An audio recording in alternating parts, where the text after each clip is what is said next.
Let's talk about it with R.C. Blakes. Let's talk about it. Quickly, what would life be if I had not made so many dumb decisions? What would my life look like if I had not made so many dumb, even stupid decisions? You know, it's quite easy to look out and to judge other people, but how often do you really take inventory of yourself? Because for you to judge me will add nothing to you. But when you judge yourself, it then empowers you to use your mistakes as lessons. But when you've made the mistakes and you've gone through the experiences and then you still come back and do the same thing, see, one man is ignorant because he does not know. Another man is stupid because he knows and still does the very same thing. What would life look like for you and I if we did not make so many dumb decisions? The sum total of a person's life is tied to his or her choices. When you look at the prodigal son, he teaches us that we will all live by the consequences of our choices.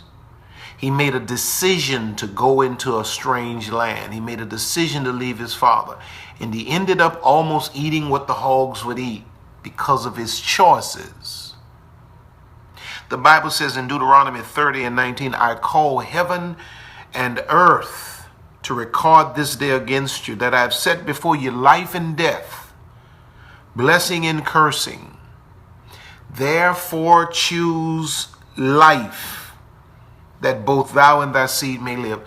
You have the power of choice. But what are you choosing to do? Some of you are getting paid tomorrow, and already your mind is made up on taking your entire paycheck and running through the mall like somebody who's lost his or her mind and spending every dime you've earned. You will spend every dime you earn on what you want, and then you will beg the rest of the next week for what you need. Dumb decisions. Now, due to the free moral agency of man, God will not override your free will. Man is victimized or rewarded by or for his own choices. What would your life look like if you had made better choices? What can your life be for the remainder of 2016 if you make better choices? What would our health look like if we made better choices?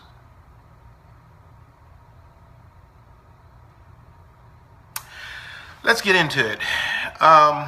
Detoxing from dumb decisions. Number one, let me see, I have 1, 2, 3, 4 points, and then I'm out. I'm going to give these to you in a very, very few minutes. Number one, check the quality of your circle. When you're constantly making dumb choices, check the quality of your circle. Because your circle usually reinforces your choices or your decision making, and usually you run with people who are comparable mentally. And if you're constantly making dumb choices, you're probably not hanging out with wise people. And it's a horrible connection for dumb people to roll with dumb people.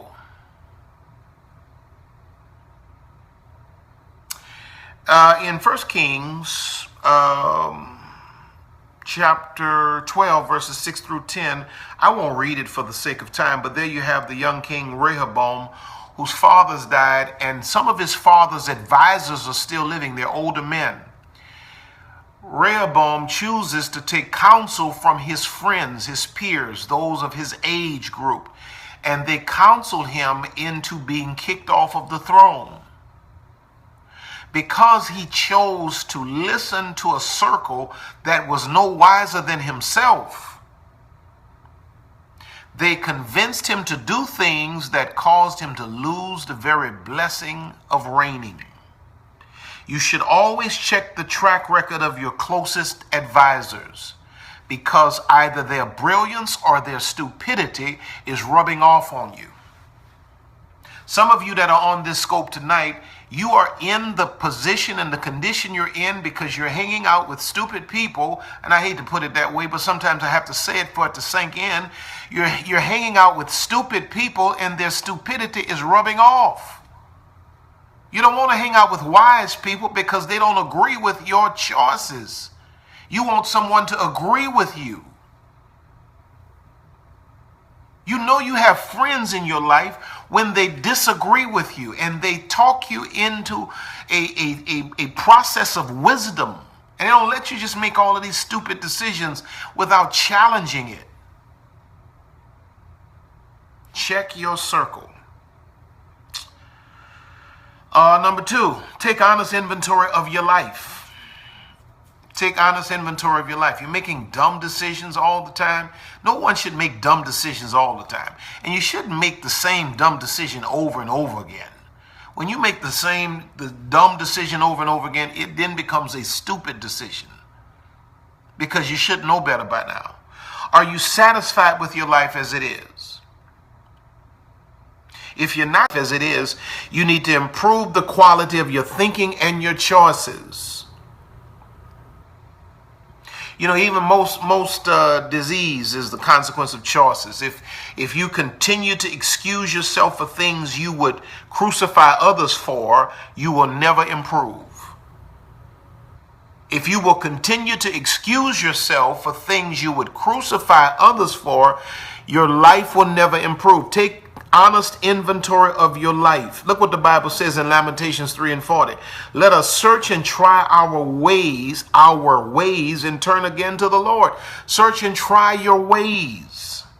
You have to scrutinize your own ways as harshly as you do others. If you're sitting here broke and you've been working for 20 and 30 years and you have nothing to show for it, you need to scrutinize your ways. 2 Corinthians 13:5 says, examine yourselves whether ye be in the faith. Prove your own selves.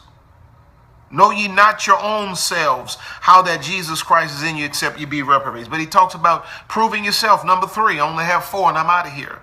Acknowledge your own stupidity. When you're doing stupid stuff, man, you have to be the first one to stand in the mirror and look yourself in the eye and say, R.C. Blakes, that was stupid. You knew better than to do that. You've gone through this before. You keep making the same choice. You keep doing the same thing. This was dumb. When's the last time you actually got honest with yourself? Acknowledge your own stupidity. You know, for those of us like me that's thick and overweight and all that kind of stuff, and you know, you sitting there. I went tonight to get me a little sandwich, you know, to eat.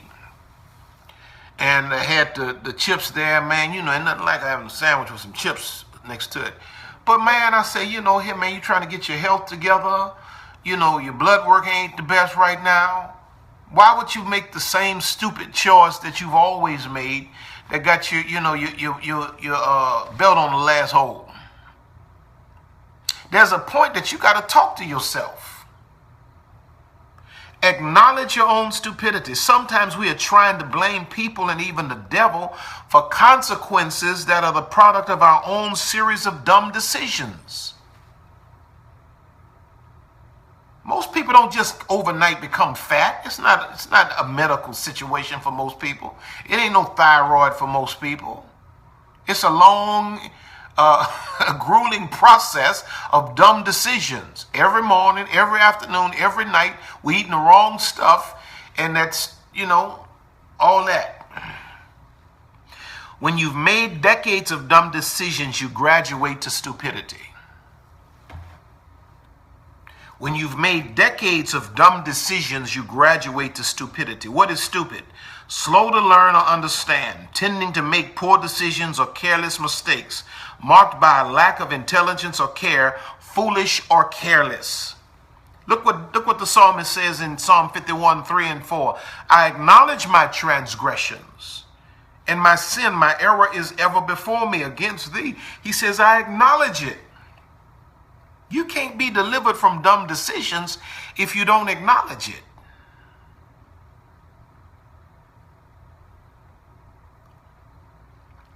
And then number 4, pray for the wisdom of God. You got to pray for the wisdom of God. And see, the wisdom of God will bring you to a place where the Bible says wisdom is too high for a fool. So wisdom many times will even elevate us above our own foolish thoughts and our own foolish tendencies. The only cure for dumb choices is the wisdom of God. When you lack wisdom, you should pray for it.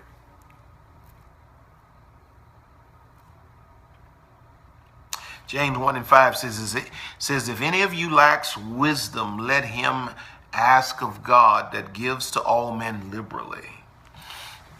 Pray for the wisdom of God. We don't have time to continue to make dumb decisions. These are perilous times, and we have to be wise, and we have to be intentional.